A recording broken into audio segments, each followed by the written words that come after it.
Hey everyone, in celebration of this channel reaching 400,000 subs, CrowdMade has now released a plush version of me. It's a Tofu Plus plushie, aka the Toshi. So if you are interested, be sure to get your Toshi over at crowdmade.com, but please hurry because supply is very limited. Your purchase is deeply appreciated, but as always, I'm just grateful for you watching my videos. So with that being said, let's start the video.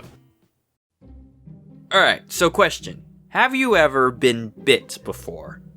Was it serious? Personally, for me, I can say yes, I have, but those were like pretty minor. And there are definitely some scary things to get bit by, like whether it be from a shark, an alligator, a snake, recluse spider, rabid animals, dinosaurs. But one thing that surprised me was actually how dangerous a human bite is. Well, according to healthline.com, because of the bacteria in the human mouth, a human bite can easily lead to infection. See a doctor about any bite that breaks the skin. So with that being said, in the past, yes, I have been bitten by mosquitoes, ants, and a few times lizards, but that was because I was really young and being an idiot. However, none of those come even close to when I got bit by a human thing a few months ago. And I wasn't being an idiot. That's what this video is about. The time I got bit by a human being for no reason, and I am still pretty salty about it. So, yeah. It was a dark, cloudy, rainy morning, probably a foreshadowing of my impending doom, and our church was holding its monthly program of kids' church.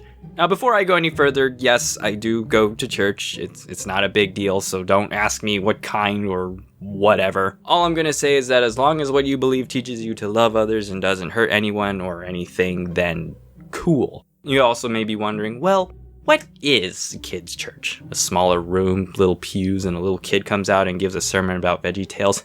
No, it's not like that. The best I can describe it is that kids' church is like daycare, but more biblically themed. They sing songs, play games, crafts, snacks, and sprinkling in a few memory verses here and there.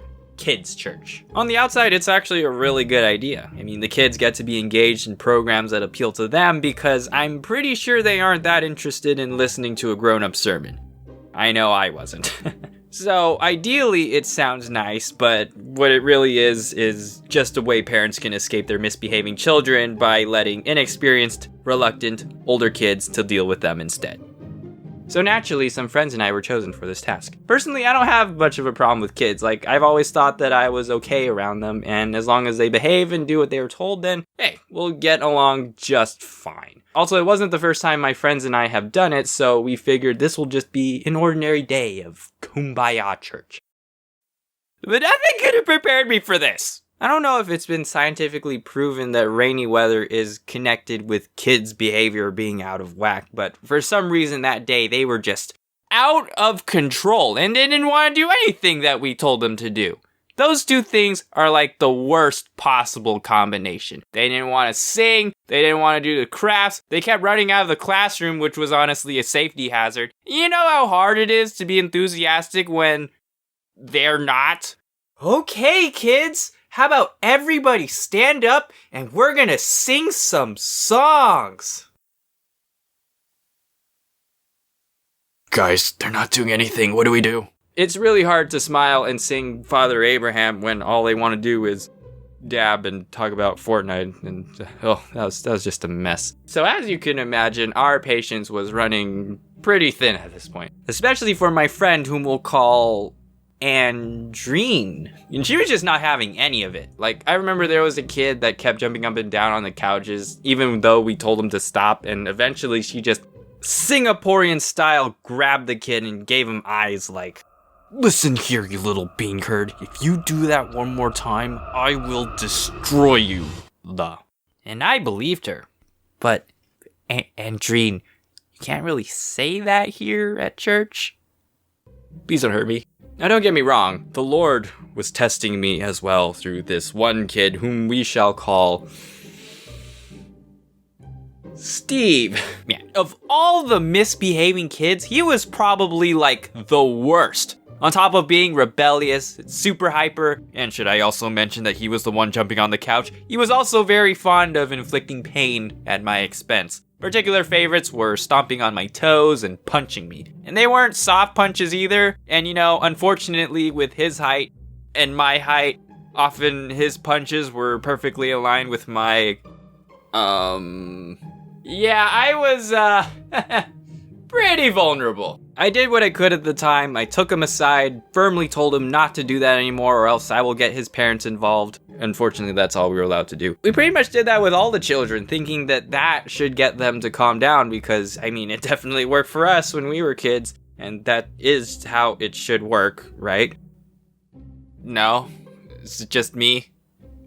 Okay, well, I don't know what to say anymore. Shortly afterwards, we were still in the middle of trying to contain the entire situation when Steve ran up to me and gave me a hug. And I was thinking, well, this is kind of random. But hey, maybe this is his way of apologizing and is now showing me some love. But I couldn't finish that sentence because I felt a sharp, piercing pain coming from my stomach. I looked down, and there Steve was, sinking his razor-sharp teeth into his prey. Which was me. Oh my gosh, he just bit me! Okay, two things are running through my mind at this point. First of all, and I think this is pretty obvious, holy crap, a kid just bit me. And second of all, now I am put in a very difficult situation. On one hand, part of me wants to straight up cruel son smack this little bean curd because now it might be just personal opinion, but it's not very nice to just bite somebody for no reason. But the other part of me knows that if I hit him, I will get in serious trouble if I do. He is not my kid, and this is kids' church. So no official consent allowing the supervisors, i.e. us, to execute more physical measures of discipline. In situations like this, we are taught if anyone slaps you on the right cheek, turn to him the other also. But I don't think this really pertains to this. It makes absolutely no sense for me to just turn around and let him bite me again. I'm not some kebab that'll just flip over so you can eat the other side. Overall, I was very conflicted, and I was doing literally everything I could to hold back my natural instincts to hit him back. Hold me back, Jesus. Maybe like 10-15 minutes went by after the bite, and I noticed that the pain is still there, which is a bit concerning, so I go to the bathroom to check myself out in the mirror. Ooh. And as I lift up my shirt, oh yeah, I should mention that I was wearing a shirt this whole time. As I lift up my shirt, I could clearly see teeth marks and a little bit of blood coming out. Because of the large quantity of bacteria in the human mouth, a human bite can easily lead to infection. See a doctor about any bite that breaks the skin. Oh, well, great. Now I feel even worse. So even though it clearly broke skin, I guess I wasn't too concerned about it getting infected because, again, I was wearing a shirt, so at least I had that to protect me, I think, right? Is that how it works? I don't know. Finally, we got through the whole thing. We had a talk with the parents, and we left them to deal with their kids. Punishment or not. Eventually, Steve did apologize, but it was obviously one of those insincere apologies, like, sorry, but I'm only sorry because I was forced to. And then I told my friends about it, and they laughed at me. Or didn't care. And that was at the end. If you're thinking that ending was unsatisfying, I agree. It was for me too. But it's kind of one of those situations where revenge isn't justifiable. They're kids, so we have to take the high road and show maturity and restraint and just hope that they learn their lesson. I will say, though, that Steve definitely would have been sorry if I was flexing, though. Would have destroyed his teeth trying to bite into these rock-hard abs. Honestly, though, I think it just amazed us how out of control they all were, despite us warning them that we would get their parents involved. How did that not work? I get sometimes kids' church isn't that fun, but when we were their age, we knew to behave and take those warnings seriously, because if our parents found out that we caused even the slightest amount of trouble, we wouldn't exist. So, yeah, in conclusion, that experience was clearly not fun at all. And I don't know if I'm mentally prepared to go through that again. I'm still pretty scarred from it. Literally, it left a mark on my stomach. And moral of the story, don't bite others, because you never know. One day, they might decide to make a video about it and put it on YouTube. Like me. So you might be wondering why I use the name Steve a lot in my videos. Well, there's no deep reason why. It's just I think it's a very convenient name, and I like the name Steve. It's not Steven, because I think the Steve is better.